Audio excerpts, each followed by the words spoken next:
Hi friends, my name is Miss B, and welcome to Miss B's Bedtime Story Time. It's so good to see you. Happy Thursday. Today is Thursday for me. I don't know when you're watching this, but for me, it's Thursday.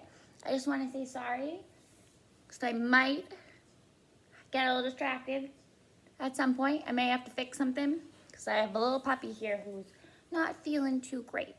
So I just got to make sure that I'm here for him. Okay? All right, today we are going to read another version of The Three Little Pigs, but this time it is called The Three Little Pugs and the Big Bad Cat. What? Pugs? That's a type of dog, right? Look at the little wrinkly dogs. They're so cute. Alrighty. This book is by Becky Davies and illustrated by Caroline Attia. Very cool.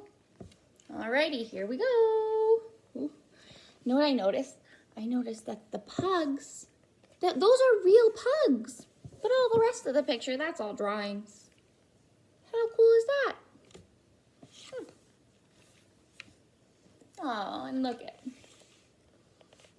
all those cute little puppies. They're so cute.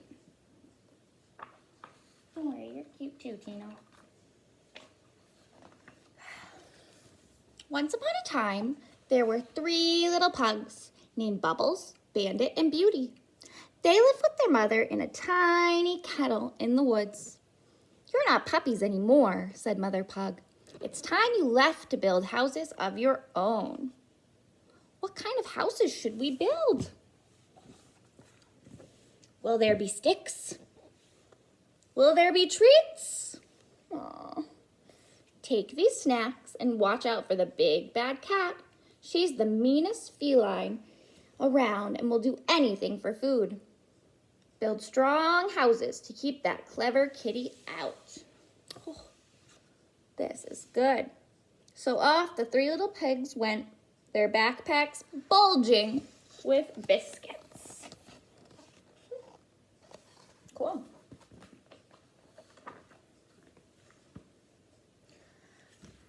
Bandit and Beauty bounded ahead while Bubbles dragged his paws at the back. "I'm starving," he wailed, plopping himself down on the ground. "Can't I eat just a couple treats?" "You have to build a house first, remember? The big bad cat," warned Beauty.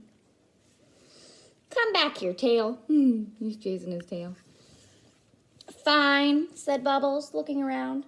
"Then I'll build my house right here out of this straw." And that's exactly what he did. He was so hungry, he just made a house out of whatever he could find. Tricky. Do you think that was a good idea?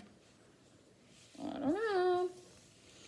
As soon as Bubbles had finished building his straw house, he turned to his food and licked his puggy lips. He opened his mouth as wide as it would go, but before he could take a bite, he heard a noise outside. "Humph! Can't a pug enjoy his meal in peace?" And he waddled over to the window to take a look. Who is it? Uh-oh. Who's there? In the window. What a sight! Sharp, scratchy claws, a terribly twitching tail, and mean, beady eyes. Uh-oh, it's the cat. Oh no, it was the big bad cat. Little pug, let me come in." "Not by the hairs on my chinny chin," trembled Bubbles, scrambling to cover his food dish. He doesn't want the cat to get his food. "Then I'll huff, and I'll puff, and I'll blow your house down," cried the cat, pulling out a hairdryer. "And I'll barely have to lift a paw." You just used a blow dryer. The hairdryer whirred and whooshed and blew the house down. Yikes, yelped Bubbles, and he scurried away as fast as he could. Get out of there, Bubbles.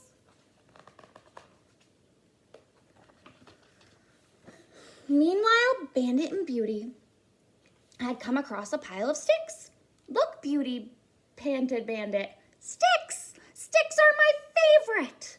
I could build my entire house out of sticks. They don't look very strong. What about the big bad cat? But Bandit wouldn't listen. He ran around happily, chewing sticks, digging holes, and building himself a messy little stick house.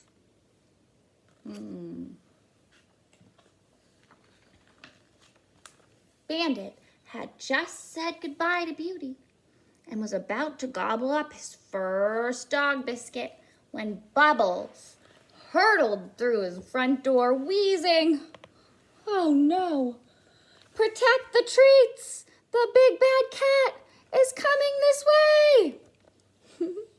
But just then a giant shadow fell across the window. Huddled together, the pug looked out to sea. Sharp, scratchy claws, a terrible, twitching tail, and mean, beady eyes. Oh no!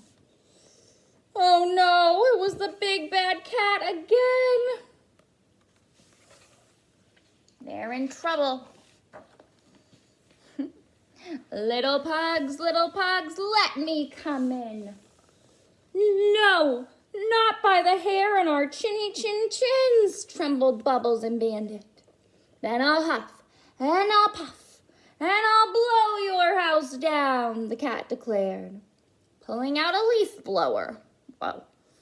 And aiming it at the house of sticks. And I won't even ruffle my fur, she purred. Help my sticks! The leaf blower spat and sputtered, and it blew the house down. Wait for me! Ah! Oh, that's a mean cat. Wonder why he's doing that. Deep in the forest, Beauty had walked and walked until she found a pile of bricks. She knew exactly how she'd build her house. Oh, look, she has a bunch of helpers, right? She says, "Great job, team." They're all fixing, heave, ho. And she drew a whole plan, wow. She's super prepared. Just as the last brick was laid, Bandit and Bubbles came bursting through the trees. Beauty, Beauty, the big bad cat is coming, panted Bandit.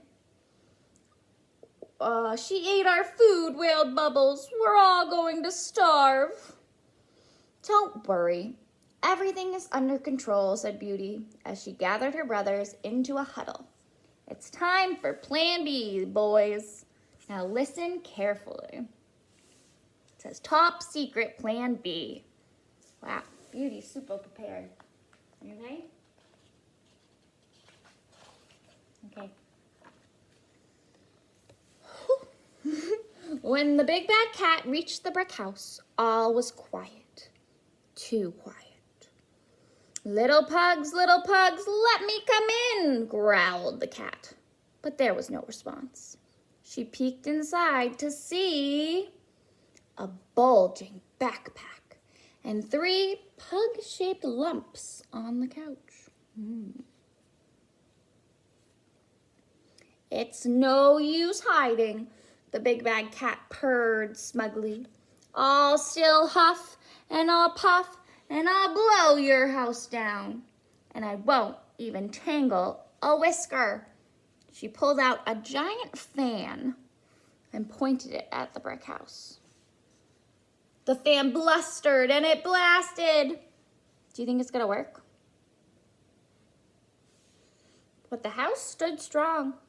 This would call for something more powerful. What do you think she's gonna get? Like a jumbo jet. Whoa.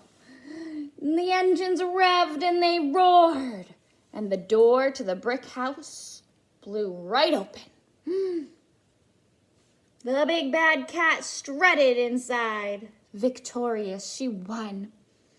But the backpack was full of sticks, and the lumps on the couch were nothing but cushions. They tricked her. Did they trick you? Did you think the backpack had treats in it? Did you think the couch is where the pugs were?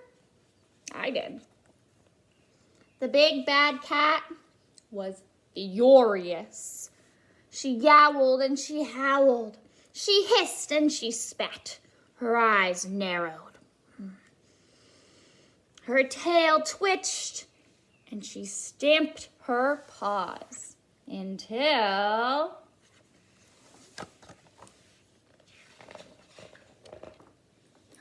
Muffin, trilled a voice through the trees. Muffin. Oh, Muffin, time for din-din. Oh, Muffin's gonna go eat some turkey, it looks like. With a flick of her tail, the cat trotted back home through the woods, discarding her disguises. She took off her clothes. It's silly. There you are, my itty-bitty muffin pie, said Mrs. Honeybun, scooping her up. I have the most wonderful surprise for my pretty, witty Muffy Wuffy. Come with me, princess. And she carried her inside the house. And Muffy's thinking, if she only knew. But she's not a very nice kitty, is she? Nope. I would say no. Look who's joining the family. I just know you're going to be best friends. Look, the Mrs. Honey adopted the dogs. And the three little pugs and the big bad cat lived happily ever after. Well, almost. Oh my goodness. Look, this is their new photos. Does the cat look pretty happy to you? Let's look at that one. Probably not, huh? The end. That was a good one, huh? Alrighty, my friends. Sorry that I kept looking away. It was so nice to see you. And I will see you tomorrow. Sleep tight. I love you. Toodaloo.